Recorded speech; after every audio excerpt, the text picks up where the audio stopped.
Well, it's a pleasure to be here at this wonderful venue for the Mother's Day breakfast with Hospiten.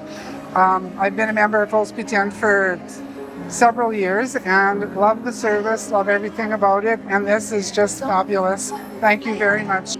And here I am in this beautiful place with beautiful people under the guidance and the blessings and the invitation of Hospiten Hospital, which Gary and I feel as they are our family here.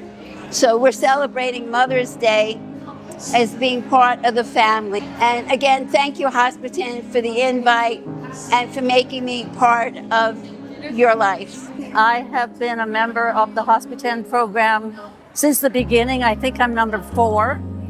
And everything to do with Hospiten, the medical care, the doctors, and this Mother's Day breakfast is one of the most lovely things that they do. I'm so grateful.